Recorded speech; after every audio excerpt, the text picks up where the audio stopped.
Is Saints quarterback Derek Carr top 5 at the position in the NFC? We'll talk about that. And CJ Gardner Johnson sticking around the NFC right here on the Straight Up Saints podcast. You're listening to the Straight Up Saints podcast.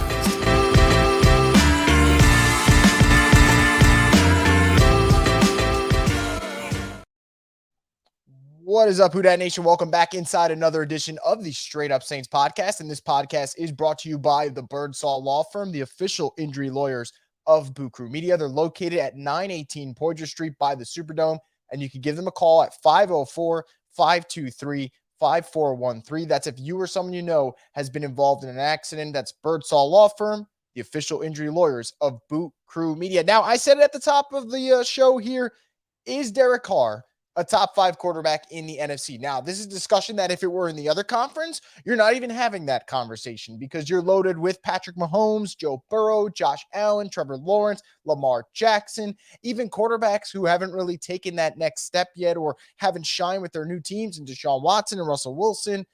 Can't forget about Justin Herbert. I mean, they're just loaded with quarterbacks in the AFC. In the NFC, it's a little bit of a different story. And the shift for Derek Carr going from one conference to the other has actually opened up that window where you can legitimately sit here and have this conversation. And I'm going to make some points as to why I actually think the answer would be yes for whether or not Derek Carr's a top 5 quarterback in the NFC. Now, before I get into the numbers that favor Derek Carr, before I get into the why of why I think he is a top 5 quarterback in the NFC, I think the first thing we need to do is eliminate recency bias. I think it's a really bad thing that we have in sports, particularly with the NFL. And I know the NFL is one of those, what have you done for me lately type of leagues. And I weirdly respect it, but at the same time, it could be a detriment to when you're having conversations like this. And the reason being, if you were to make a top 5 quarterback in the NFC list today, and you would judge it off what happened last season, I think your list is going to look so ridiculous because of the way the NFC played out. Now, I think one quarterback in particular from last year, it's not recency bias. He just played so damn good that you got to give him his flowers, is Jalen Hurts. So he's going to be at the top of any list in the NFC, and he should be. And if he's not your number 1 quarterback in the NFC, I'm going to start to question what football you've been watching, but let's leave him to the side. He is without a shadow of a doubt a top 5 quarterback in the NFC. I think he is the best quarterback in the NFC, so keep him out of the conversation. There's 2 names that come up. Now, I've seen them on a couple shows. I think that they had really good seasons. I don't think they're really a fluke. I just think they played way above their standards. Now, it doesn't mean they're bad quarterbacks. I just don't know if they're ever going to play that consistently great. Geno Smith and Jared Goff. Both of them are excellent. I mean, Geno Smith completing over 68% of his passes. Jared Goff with fewer than 10 picks. A lot of touchdowns. I believe 29 with the Lions. He balled out. But I think Jared Goff is, for most of his career, has been a solid quarterback. Last year, he took that jump and became very good. Geno, on the other hand, made the jump from backup to very good, and that's a huge jump. And I think Geno did some things that can't be a fluke. Like, you cannot complete 68% of your passes week 1 to 18, no problem like that. Like, that can't be a fluke. There is a precision to his game that can't go unnoticed. But I do think those 2 guys, I almost feel like when you're making the top 5 list, are we going to just crown them top 5 off of one season? That's unfair. Now, on the flip side, a guy who I think is undisputedly top 5 in the NFC, but is coming off a horrendous year, is Dak Prescott. Now, some people might roll their eyes because he's on the Cowboys and whatever. Dak has been a top 5 quarterback in the NFC for a pretty long time, and I don't think that's going to change. He would be in that, not as good as Jalen Hurts, but in that class of he is top 5, no doubt. I put him off to the side. Now there's 3 spots remaining. There's 2 guys for me that are in a weird spot. And it's not about how they played in 2022. It's about health.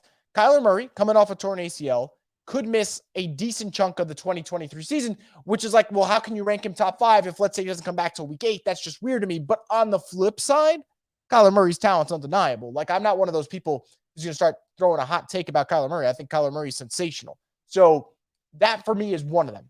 The other one is Matt Stafford, and I think he has more concerns than Kyler Murray, because we're talking about a bad back. We're talking about a bad neck. We're talking about a bad elbow. Like, it's injuries galore there in LA. And Stafford is one of those, if he was healthy, he'd be off to the side. He'd be top 5, no doubt. But there's injury concerns there. So those 2, I have a little bit of a question mark about health-wise. So I already said Goff and Geno, I thought they had great years, but I'm not putting them top 5. I think that's too much recency bias. Dak, I'm still putting him top 5. So I have 2 spots in. Stafford and Kyler, it's so weird to me. I probably would be, if I had to pick one of them, I probably would go with Kyler. And the reason being is Stafford's injuries are so concerning. Like, we've reached that phase where it's like, is it one more injury and he's done? That scares me. It's also concerning. But at the same time, he got his Super Bowl, and I'm sure the Rams wouldn't change a thing about it. Now let's go to the quarterback who I think is most closely aligned with Derek Carr. And that would be Kirk Cousins. Now, I know some of you probably rolled your eyes. Some of you probably hate Kirk Cousins. And what I'm going to say for some people might come off as blasphemous. Kirk Cousins is a good quarterback. Like, do people not watch the games and understand that he's a good quarterback? The problem with Kirk Cousins, and it is a huge problem, and we're all in agreement here, is he does not come up big in the game's biggest moments. And that is an issue. That is 1,000% an issue. But if you play really well for 13 of your 17 games, you're a good quarterback. Now, he's not a great quarterback. He'll never be considered a great quarterback, but the numbers are good. He makes the playoffs decently enough times. He doesn't really turn over the football, at least that much. Kirk Cousins is a solid quarterback. And honestly, I think Kirk Cousins is also one of those guys where he's making the top 5. Accurate numbers are there. They're winning games. Won a lot of close games last year with one of the worst defenses in all of football, by the way. Now, he doesn't make the big plays, so everyone goes, Kirk Cousins is a choke artist. He's this, he's that. It's fine. You can have those names. I don't necessarily think you're wrong about the choke artist stuff, but he would still be in my top 5, and I think he actually aligns closely with Derek Carr. Now, let's get to the numbers of why I think Derek Carr belongs in the top 5, because I think that's what really matters at the end of the day. Like, opinions are nice. Talking about what someone did versus what they didn't, it's all good. But you got to have numbers to back up what you're saying, and I think that Derek Carr has got a couple that really help him out. Now, let's start off with the numbers part, just the production standpoint. Derek Carr has had 3 seasons with 4,000 passing yards and 10 interceptions or fewer. 4,000 passing yards, 10 interceptions or fewer in a single season. He's done that 3 times. Only 3 quarterbacks can say they've done that more than Derek Carr. Those 3 quarterbacks are Tom Brady, Aaron Rodgers, and Peyton Manning. So that's a pretty good list. That's the first thing. Now, if you're just going off standard production, right, looking at the yards, looking at the turnovers, Derek Carr is going to get you 4,000 consistently, and he's not going to have that many picks while doing so. There are moments where he does. This past season was one of them. But, man, that's a really good class to be part of. It gets better, though, and this is where I actually think Derek Carr shines the most. So I mentioned Kirk Cousins doesn't step up in the big game moments, right? Derek Carr, if you get into the big game, you get into those crucial moments, that's actually where he plays best. Now, I know people are going to mention the Cincinnati playoff game, but let me explain. Since he was drafted in 2014, Derek Carr has 28 fourth quarter comebacks. That's the most in the NFL since that span. He's got 33 game-winning drives. That's the most in the NFL in that span. He's got the 4th most passing yards in that span, the 7th most passing touchdowns in that span. These are numbers that you can't dispute. You can't. And the funny thing is, people will probably hear that and still dismiss it. But what I told you is true. No quarterback since 2014 has had more fourth quarter comebacks and more game-winning drives than Derek Carr. It's a real stat. You can search it up. If you don't believe me, go find it for yourself. It's legit. And then on top of that is the 4th most passing yards since entering the league and the 7th most passing touchdowns. Now, I gave you a bunch of important numbers. I gave you a bunch of important crunch time statistics. It's up to you to decide whether or not that's going to help your case for Derek Carr. But what I will say is the numbers definitely back up the claim that he is top 5 in the NFC. Now, he's towards the bottom of the 5. Yeah, I'd probably put him 4 or 5. Would not put him with Hurts. Would not put him with Dak, because I think when Dak's on his game, he's a better quarterback. But can he be better than Kirk Cousins? He can.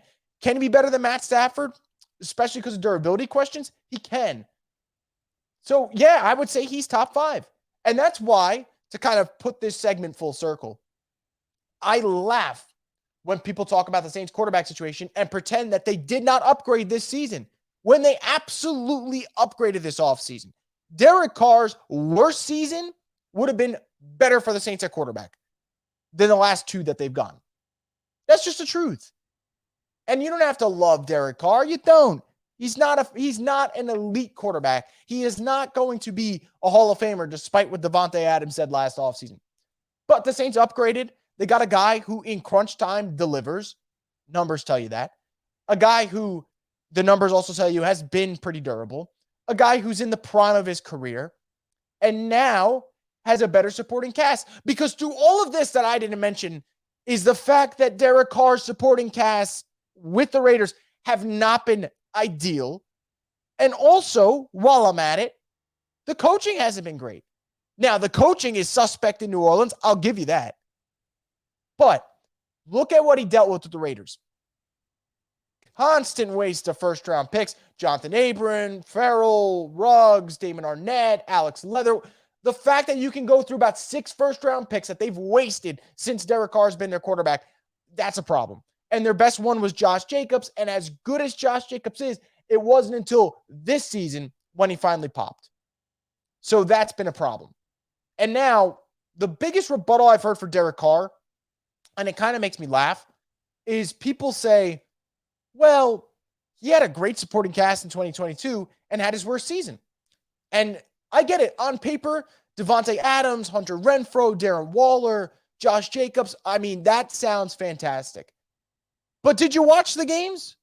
Darren Waller missed a lot of football last year. Hunter Renfrow missed a decent amount of football last year. Matt Collins stepped up. Does Derek Carr not get credit for that? Devontae Adams still had his numbers. I found that the funniest thing, right? Someone goes, and I read this on Twitter, and when I saw this reply, I started laughing. They go, well, even if Michael Thomas is healthy, how do we know him and Derek Carr are going to work? Devontae Adams didn't work. If you looked at Devontae Adams' numbers, you would have been like, all right, he kept it moving. And I'll pull it up, actually, while I'm at it.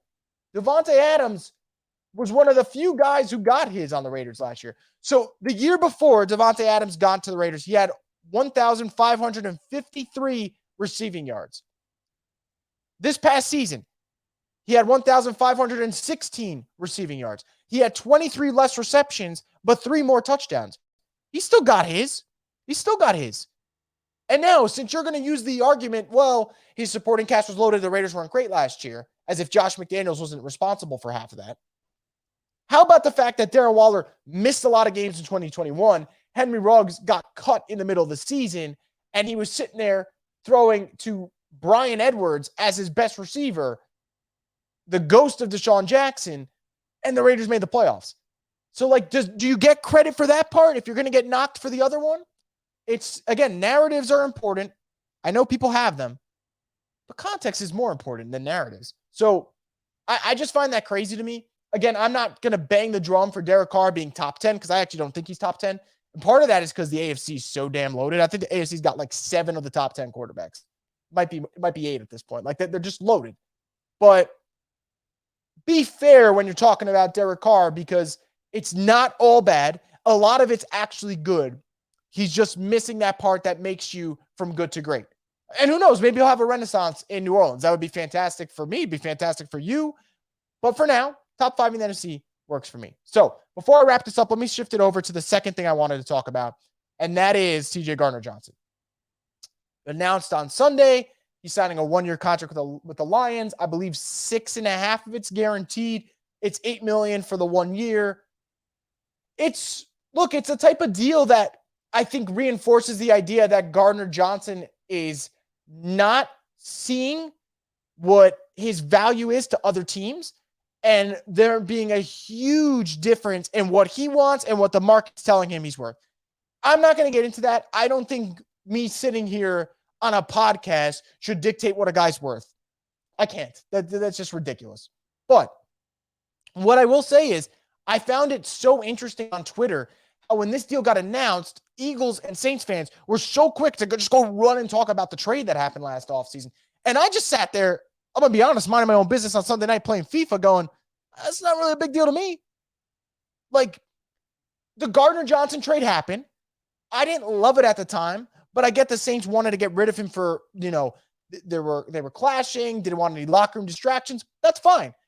But let's not act like both teams wouldn't do this thing all over again. The Saints would do it to get rid of Gardner Johnson. And on the flip side, when the Saints were 4-9 and things hit, and things were going way south, they didn't have that, let's say, disruptive personality to maybe make things implode. So that was the benefit for them. The Eagles made the goddamn Super Bowl. They would do it all over again. 1-year rental for a 5th-round pick. Absolutely. Absolutely. At this point, it doesn't matter what the trade was. It really doesn't. So I'm not really concerned with that. I'm really not. I think at this point, both fan bases could just move on. The trade happened. I think that Gardner Johnson, as awesome as he is in terms of competitive edge, the personality on the field, he is a nickel corner who gets, I would say, too much credit at times. Like there's a weird disagreement here. Like there's a section of Twitter where there's probably Saints fans who believe if they had Gardner Johnson on last year's team, the season would have played out differently. I don't think so. And then there's the other half that thinks he's like not good at all. And that's just false. I think he is an exceptional nickel cornerback who is disguised as a safety and had a lot of fortunate interceptions last year and was hoping to cash in on it. And NFL teams kind of just said, man, whatever you're looking for, if it's Jesse Bates money, you're not finding it here. And that's just kind of how it played out. That's what I would imagine. That's what it sounds like. Doesn't mean Gardner Johnson's not a good football player, because he is a good football player. It's just he wasn't going to miraculously save the Saints. He only plays one position, and it's not one that's one of those that just changes the whole season. And for the Eagles, he was a part of a almost championship puzzle, and Lord knows they would have done it all over again if they could have. So that's the way I look at it. I know, pretty rational take from me, and you were maybe expecting something irrational. I'm sorry to disappoint there. But Gardner Johnson goes to the Lions. He reunites with Aaron Glenn and Dan Campbell, and I wish him all the best. I do. Now, I believe the Saints and the Lions are going to face, so that's going to be fun. We'll see what happens there. I'm sure Gardner Johnson will be amped up about that. And for the Lions, I don't expect him to be a huge distraction, but if he plays well, just know we'll enter for the third year a situation where it's like, oh, well, I don't know what he's going to make. I don't know how this is going to turn out. I find it fascinating that he'll now play for his third team in as many years, but he's still a good football player. He is. And I wish him well. I'm shocked by how many people, like, it was almost like a smear campaign on Twitter on Sunday. And I was like, who cares? Like, it's gone. What happened happened. The Saints got a nice young corner in the building in Alontae Taylor. You know, you got Lattimore. Tyrann Mathieu was really damn good for them at the end of the year. So what? They clashed a little bit in New Orleans with Gardner Johnson. It is what it is. Story over. Again, I know I'm being boring and rational about it. I apologize. But, you know, I got a good night's rest before doing this. So I feel like that's why I'm being a little bit more logical than illogical here. Anyway, that's going to do it for this edition of the Straight Up Saints podcast. Guys, I appreciate all the support. This has actually been a record-breaking month for us. And I can't thank you guys enough. Numbers-wise have been off the charts. And I really appreciate it. I really do. I hope that we're making content that makes you guys want to stick around and follow for more. And speaking of, you guys can do that by subscribing to Boot Krewe Media's YouTube page so you guys can get notified when more podcasts like this drop out. But that's going to do it for this edition of the Straight Up Saints podcast, the destination for the Who Dat Nation.